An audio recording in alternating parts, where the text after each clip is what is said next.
Let me just make sure it's recording. Okay, I'll just cut off the photo.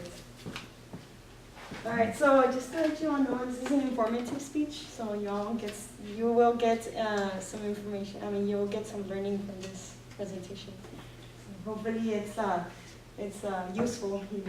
All right, so hello everybody. My name is Victoria Lozano, and I will be presenting on bisphenol A. So first of all, I want to ask you all a question. How many of you all have drank water from a water bottle you have left in your car? So you just get it, you put it in the fridge, and then you just drink it. You're like, it's okay. All right. How many of you all have gotten receipts and just kept them for a long time in your purse or in your pockets or anything like that? All right. So we're all guilty of that. So, well, all of these products have bisphenol A, which is what I'm going to talk about today. So bisphenol A is a chemical, it's a monomer, or like a building block of plastic bottles, food cans, dental sealants, and receipts. So as you can see here in the bottom, this figure, this is just the building block bisphenol A. So what they do is they put all of these together like continuously to make what is plastic, right? And so in receipts, what they do is that receipts in the glossy section of them, where they print, well, as you may all know, that is not actual ink. What they do is that they have this little printer that uses thermal or heat to go ahead and print onto the receipt. That is why sometimes we get our receipts and we can go ahead and scratch on them because we're using friction, and friction is a form of energy. So we can go ahead and you see, like, it looks like ink, but it's not. So what it actually is this bisphenol A on the surface of the receipt. It's just a chemical reaction going on when you use the heat. So bisphenol A human exposure. So obviously we already saw when some of these products, we come across them daily, right? So in one of the studies between 2003 and 2004, they collected 2,517 urine samples from people 6 years and older in the US. From those samples, there was 93% of them had detectable amounts of bisphenol A. And if that's not enough, blood samples were collected from 10 umbilical cords, and from the 10 umbilical cords, they found that 9 of them have bisphenol A. So what does this mean? More than likely, this means is that this chemical is being passed on to fetuses in pregnant women, because pregnant women consume probably this chemical, and it's being passed on to their babies. So, and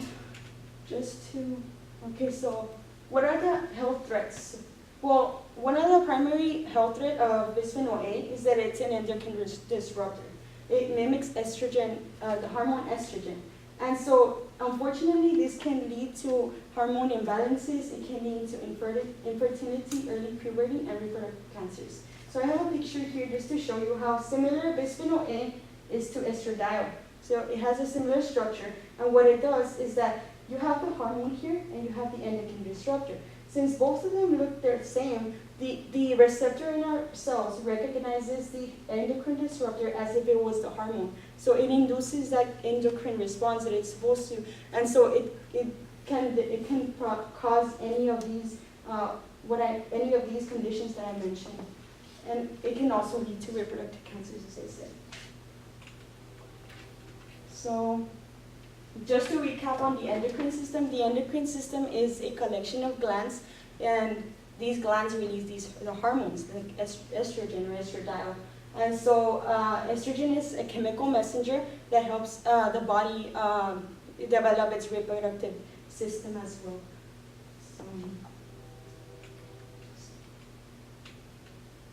So also, to just essentially, there's a tolerable daily intake of bisphenol A. And so the EPA established in 1988 that the tolerable daily intake was 0.5 milligrams per kilograms of body weight. So you can get an idea, just by simply holding a receipt for 5 seconds, you absorb into your body 1 microgram of bisphenol A. So this may not be concerning to us because we don't But this may be concerning to people who work for retail, those people who go and, they're handling receipts every day, so you can imagine how long they're handling. Not to mention, we're not including people like the bisphenol A we obtain from drinking bottled water or anything like that, so, or consuming canned food. So, because canned food is lined, cans are lined with bisphenol A, with the chemical itself, with the preservative.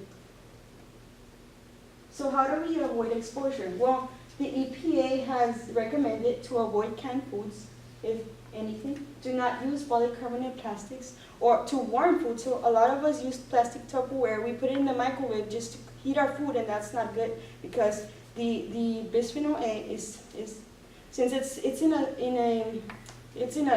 chain. It's dissociating and leaching out from the plastic itself into the food, and then we eat it. So also throw away receipts if you not need it. A lot of people, especially women, they put them in their purse and they are there in their purse for a long time. And so just as just for future reference, try to avoid anything on the plastics on the bottom, anything with a 3, a 6, or a 7. The 7 indicates that it has bisphenol A. And the safer products are 1, 2, 4, and 5. And these are my references. And this concludes my presentation.